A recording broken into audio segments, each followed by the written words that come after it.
Assalamu alaikum guys, welcome back. This is Sir Shafat Khan on your screen. I hope you're all well. Guys, so आज है 12th of August and कल है 13th of August जिस दिन आपका delayed AKU exam होगा and मेरे बहुत सारे स्टूडेंट्स वेट कर रहे होंगे कि मैं कुछ ना कुछ वीडियो अपलोड करूँ in the previous day. So sorry about that guys. Actually I was burned out in this few days. ठीक है, मैं बिल्कुल कुछ भी नहीं कर पा रहा था, तो actually needed a break. So I am back now and yeah guys, so अब बेसिकली कोर्सेज तो आप ऑलरेडी कंप्लीट कर चुके हैं, राइट. पंजाब, इस्लामाबाद बोर्ड, ठीक है, ये दो बोर्ड्स आपके अभी तक हो जाने चाहिए. ठीक है, अगर नहीं भी हुए, अगर 70% भी आपके हो गए हैं, इट्स वेल एंड गुड. ठीक है, आपका चाहे 70% हुआ हो, 80% हुआ हो, 90% हुआ हो या 100% हुआ हो, जितने परसेंटेज भी आपकी तैयारी हो, आपने उस परसेंटेज का 100% वहाँ जाके देना है. ठीक है, डिलीवर आपका 100% होना चाहिए. आपने कुछ भी पीछे छोड़ के नहीं जाना. ठीक है, दूसरी बात आपने ये करनी है. बहुत सारे स्टूडेंट्स ने मुझसे ये पूछा है कि हम ये लास्ट डे क्या करें या लास्ट फ्यू डेज़ क्या करें. तो गाइज़, मैं उनको इंस्टाग्राम और दीगर जगहों से रिप्लाई करता रहा हूँ कि गाइज़, अब ये दिन सिर्फ पास पेपर्स करने के हैं.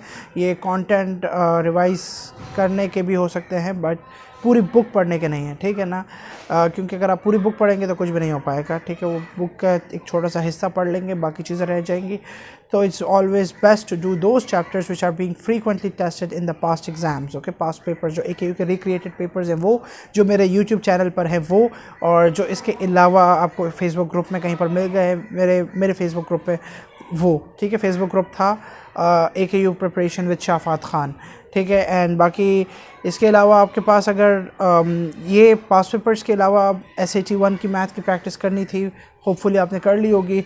अभी बस लास्ट डे में आपने ये करना है कि पास पेपर्स की प्रैक्टिस करें. ठीक है, और कुछ भी ना करें. और बाकी गाइज़, आप आज कोशिश कीजिएगा कि अगर आप जल्दी सोने के आदी हैं तो जल्दी सो जाइएगा. ठीक है, डिले मत कीजिएगा. ठीक है ना, उसका रीज़न ये है क्योंकि अगर आपकी नींद पूरी होगी तो आप अच्छे से सोच पाएंगे. ठीक है ना, अब गाइज़ जो होना तो हो गया, बस दैट्स इट. Relax, chill.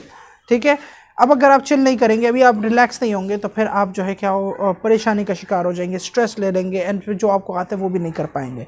ठीक है, एंड एक golden advice guys, exam centre में जाकर चाहे आपको एक सेक्शन ऐसा है जो आपको आता भी हो फिर भी आपने पहले नहीं करना, वो है physics and math. Physics and math जो कि दो एनालिटिकल थिंकिंग सेक्शंस हैं जिनमें आपको सोचना होता है. ऑल्दो आपको चीज़ आती होगी लेकिन टाइम ले रही होगी, उनको आपने पहले नहीं करना. ठीक है, आपने सबसे पहले एक नॉन एनालिटिकल सेक्शंस करने होंगे, नॉन कैलकुलेशन के सेक्शंस करने होंगे.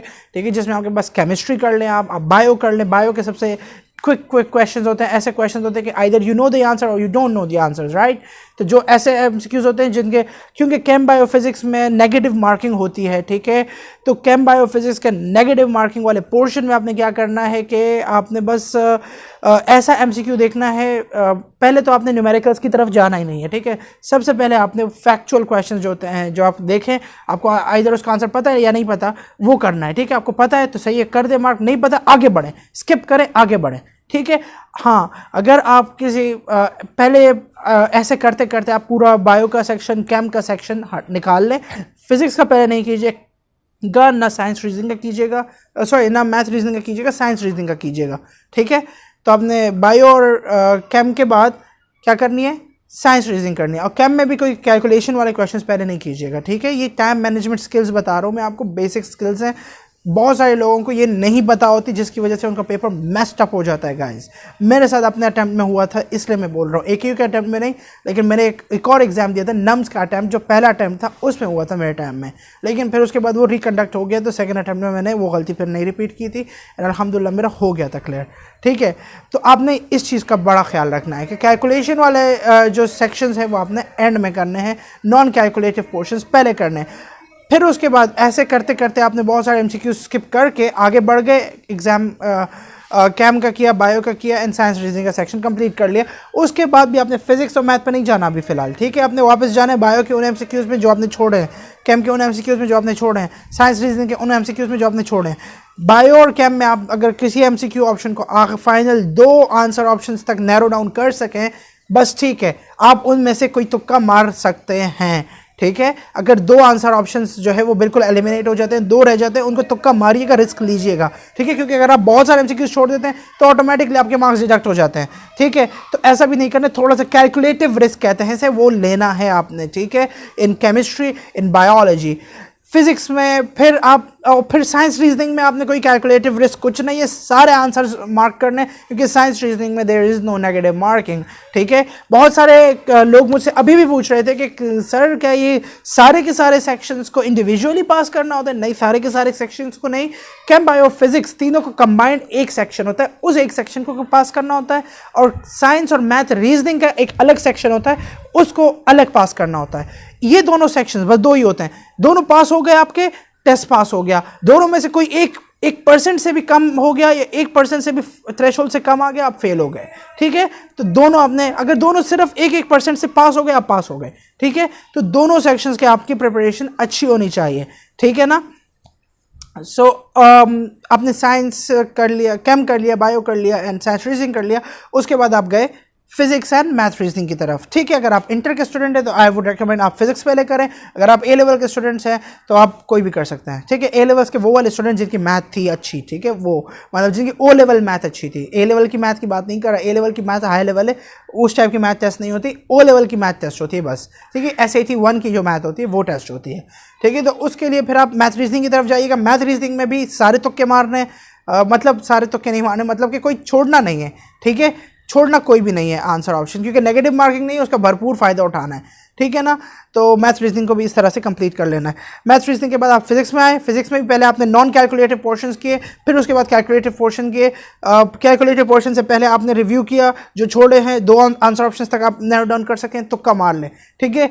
ये एक बहुत अच्छी स्किल है आपको, आपके मार्क्स को बढ़ाने की, लिटरली इससे बहुत फ़ायदा होता है। इससे अगर आपके मार्क्स कटते भी हैं तो बहुत कैलकुलेटिव मार्क्स कटते हैं, ठीक है।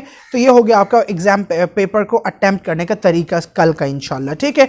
दूसरी बात आपको मैं ये बताऊं कि पहले तो मैंने आपको ये बता दिया कि आपने जो सीखा है उसका 100% आप कैसे देंगे। आप अगर घर पे जो है जल्दी सोएंगे और सुबह जल्दी उठेंगे, या जल्दी सोए लेकिन नींद पूरी करें, ठीक है, तो आप रिलैक्स रहेंगे, ठीक है। सुबह शावर लेकर चले जाइएगा, प्रेफरेबल है, ठीक है। ब्रेकफास्ट लाइट रखिएगा ताकि आपको फिर इशू ना हो। अपने साथ 1 लीटर की बोतल ज़रूर ले जाइएगा पानी की, ठीक है, आराम से, मतलब 1-1.5 लीटर की पानी की बोतल ले जाइएगा। पानी तो होता है AKU के सेंटर में अवेलेबल होता है, बट एहतियातन आप ले जाइएगा, क्योंकि pani plays a very important role in stress management actually during the exam.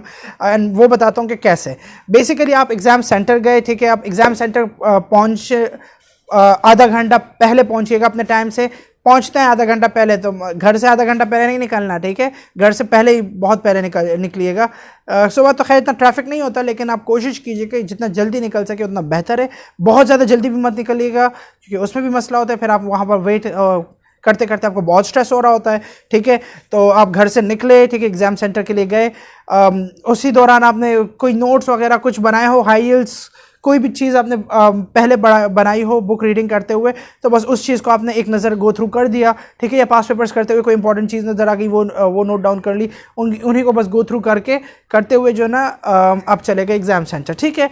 आधा घंटा पहले आप पहुंच गए एग्ज़ाम सेंटर, AKU एंटर हुए। AKU के जिम्नेजियम में एग्ज़ाम होता है यूजुअली, ठीक है, और कल भी एक्सपेक्टेड है जिम्नेजियम में ही होगा। जिम्नेजियम बड़ा अच्छा बना हुआ है, फुल एयर कंडीशन है, एंड काफ़ी अच्छा माहौल होता है वहाँ पर।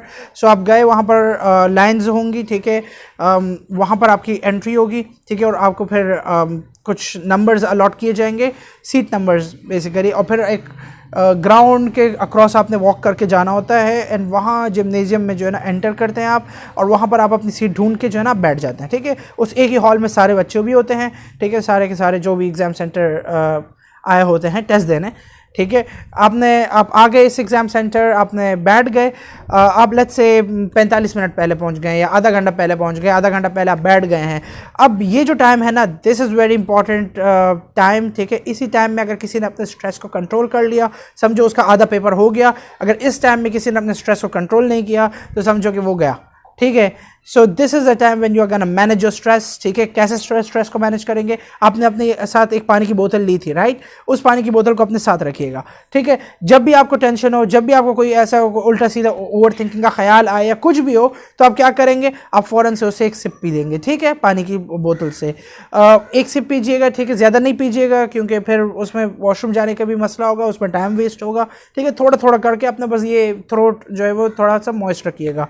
फिर उसके बाद एक चॉकलेट ले जाइएगा अपने साथ, ठीक है। इट्स ऑल्सो ग्लूकोज होता है, कैडबरी या डेयरी मिल्क वगैरह की कोई ले जाइएगा, ठीक है, थोड़ी अच्छी वाली ले जाइएगा, ठीक है, जो आपको क्विक थोड़ी सी एनर्जी दे, ठीक है। एंड आप एग्ज़ाम से बहुत पहले मत खाइएगा, ठीक है। बस एग्ज़ाम सेंटर आप जैसे ही पहुंच जाए, ठीक है, एग्ज़ाम सेंटर जाने से पहले आप खा लें, या एग्ज़ाम में बैठने के बाद अगर अलाउ करें तो खा लीजिएगा। मैंने तो एग्ज़ाम में बैठने के बाद खाई थी, मुझे याद है अपना। मैं अपने साथ एक चॉकलेट ले गया, और अक्सर लोग ले जाते हैं चॉकलेट, राइट, डेयरी मिल्क ले जाते हैं। मैं भी डेयरी मिल्क ले गया था, तो वहाँ जाके आराम से एक तो डेयरी मिल्क आपने खा लिया, एक तो खुशी मिलती है उसकी बहुत, ठीक है। पूरी खा जाइएगा बस आराम से, और जैसे ही टेस्ट स्टार्ट हो फिर उस वक्त आपका ब्लड ग्लूकोज लेवल बढ़ा रहेगा कि ब्रेन तक ग्लूकोज पहुंचेगा, तो you can think very well, ठीक है। एंड ग्लूकोज इसे रेकमेंड करता हूँ because it's a quick source of energy. आपने पढ़ा हुआ है ये सब कुछ, राइट। आप स्टार्च या कोई और सोर्स भी, प्रोटीन सोर्स रेकमेंड इससे नहीं करते क्योंकि उसे ब्रेक डाउन होने में बहुत टाइम लगेगा, राइट। तो it's better to take glucose directly with you. So इस टाइप की कोई चीज़ आपने ले ली, ठीक है, अपने एग्ज़ाम सेंटर में जाने से पहले बैठ के वो खा लिया, ठीक है। और जैसे ही स्ट्रेस होता है बस पानी पिए, स्ट्रेस होता है पानी पिए, उससे माइंड डाइवर्ट होगा, आप रिलैक्स रहेंगे, ठीक है। अपने साथ कोई स्टेशनरी आइटम वगैरह ले जाने की ज़रूरत नहीं है, AKU विल प्रोवाइड एवरीथिंग, ठीक है। बस आपने सिर्फ अपना AKU का एडमिट कार्ड और अपनी जो रिक्वायरमेंट्स लिस्टेड हैं आपके पास एडमिट कार्ड पर, वो लेकर जानी है बस, ठीक है। और अपना रात को सोने से पहले ये सारी चीज़ें आप सेटल कर दीजिएगा, छोटी छोटी चीज़ें लेकिन बहुत काम की चीज़ें हैं, ठीक है। एंड बस फिर आप बैठे एग्ज़ाम सेंटर में, आपके पास पेपर आया, पेपर को इस पैटर्न में आपने सॉल्व किया, जो पैटर्न मैंने अभी आपको समझाया है कि पहले आप नॉन कैलकुलेटिव पोर्शन, फिर कैलकुलेटिव पोर्शन, फिर रिवीजन एंड ऑल, ठीक है। एंड फिर उसके फ़ौरन बाद आपने बस रिलैक्स होकर बैठ जाना है और बस पेपर आपसे ले लिया जाएगा and you'll be out and you'll be free to go, ठीक है। और कोशिश कीजिएगा कि एग्ज़ाम सेंटर से बाहर निकलने के बाद पेपर डिस्कस ना ही करें तो बेहतर रहेगा, आपका स्ट्रेस थोड़ा कम ही रहेगा, ठीक है। और बस घर पहुंच जाएं और चिल करें, फिर कुछ दिन वेट करें, ठीक है। AKU की शॉर्ट लिस्टिंग फिर आ जाएगी आपके कि who is short listed for the interview, ठीक है। एंड ये सब कुछ है। फिर इंटरव्यू स्टेज में जब आप पहुंचेंगे तो उसके लिए मैं एक न्यू वीडियो बना दूंगा, या फिर जो ऑलरेडी अवेलेबल वीडियो है वही बेस्ट है, ठीक है। जो मेरे अपने AKU एक्सपीरियंस पर है वो सबसे बेस्ट वीडियो है, ठीक है। अच्छा, बहुत सारे लोग ये पूछ रहे थे कि AKU के इंटरव्यू में क्या करना है एंड ऑल, तो वो सारी चीज़ें मैं तो बता चुका हूँ ऑलरेडी, लेकिन किसी को फिर भी कुछ पूछना हो तो you can just DM me directly. लेकिन आज नहीं, आज सिर्फ अपने टेस्ट पे फोकस कीजिएगा, बिल्कुल भी AKU के इंटरव्यू के बारे में कुछ भी टेंशन लेने की ज़रूरत अभी नहीं है फ़िलहाल, ठीक है। आपको मैंने वैसे एक हिंट दे दी थी कि extra curriculars and all required होते हैं, ठीक है। रिक्वायर्ड नहीं होते मतलब उससे काफ़ी हेल्प हो जाती है, आपके चांसेस बढ़ जाते हैं to clear the interview. And हाँ, मैंने 2023 के बैच के लिए अभी से सबसे पहला स्ट्रीम 1 बैच ऑन कर दिया है, उसकी रजिस्ट्रेशंस ऑन हो गई हैं, ठीक है। तो जो आपके जूनियर्स हैं या जो आपके भाई बहन हैं छोटे हैं, या कोई भी जिसको AKU के लिए टेस्ट के लिए प्रिपेयर करना है और प्रॉपर गाइडेंस नहीं मिली हो, या आपको खुद अंदाज़ा हो रहा हो कि यार आपने सफिशेंटली प्रिपेयर्ड नहीं है, तो you can send them in here, ठीक है। मेरी तरफ भेज सकते हैं उनको, ठीक है। मैं एक बहुत लिमिटेड नंबर ऑफ स्टूडेंट्स को जो है ना अपने बैच में रखता हूँ, ठीक है। तो the earlier you apply the more chances you have to enrol, ठीक है। एंड बाकी इसमें ये होगा कि आपके पास जो स्टूडेंट्स होंगे they will also be guided regarding the extra curricular activities which they will be needing to talk about during the interview, ठीक है। सो एक्स्ट्रा करिकुलर्स जो कि सबसे बड़ा फ्लॉ होता है बहुत सारे स्टूडेंट्स का, जिसकी वजह से they get rejected at the interview, या फिर not just extracurricular but anything that is making their personality a better personality, ठीक है। a multitasking personality या फिर a whole all-rounder personality जिसको कहते हैं, ठीक है। तो उसके बारे में मैंने अल्हम्दुलिल्लाह ऑलरेडी अब बैच की रजिस्ट्रेशंस भी स्टार्ट हो गई हैं, बहुत सारे स्टूडेंट्स को मैंने गाइड भी कर दिया है कि what extra curricular pathways they have, बहुत सारे ऑप्शंस मेरे पास अवेलेबल हैं, ठीक है। मैं बस उनको गाइड कर देता हूँ कि ये देखें। पहले तो ये है कि आपके अपनी इंटरेस्ट के ऊपर होता है कि आपकी अपनी इंटरेस्ट क्या है, कौन सी फील्ड ऑफ इंटरेस्ट है, एंड फिर जो भी फील्ड ऑफ इंटरेस्ट होती है उसी के इन अकॉर्डिंग्स जो है हम चलते हैं एंड बेस्ट उसको करने की कोशिश करते हैं। तो इस तरह से आपके पास एक एक्स्ट्रा करिकुलर एक्टिविटीज़ की प्रोफाइल आ जाती है, ठीक है। तो वो सारे के सारे स्टूडेंट्स जिन्होंने अपना सेकेंड ईयर अभी स्टार्ट किया हो या जिन्होंने अपना A2 अभी स्टार्ट किया हो, I highly recommend you guys to start now, ठीक है। इनरोल करें अभी के अभी, ठीक है। This is the golden chance that you have, ठीक है। 2023 के जो स्टूडेंट्स हैं, क्योंकि 2022 वालों जो अभी मेरे सुन रहे हो, आप लोगों को आइडिया हो गया होगा कि मैं क्या कह रहा हूँ, कि मतलब AKU की प्रिपरेशन अगर आपको शुरू से अच्छी गाइडेंस मिल जाती या आइडिया हो जाता तो अभी आपका मतलब हो सकता है कि आपको ऐसा लगता हो कि ये थोड़ा बेहतर हो सकता था, राइट। तो इट्स ऑलवेज बेस्ट कि आप दूसरों का फ़ायदा ही करें, तभी आपका भी फ़ायदा होगा इंशाल्लाह।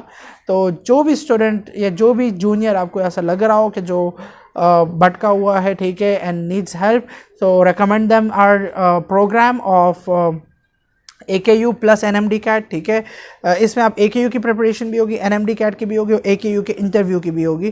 तो बड़ा एक ऑलराउंडर किस्म का प्रोग्राम है हमारा, ठीक है।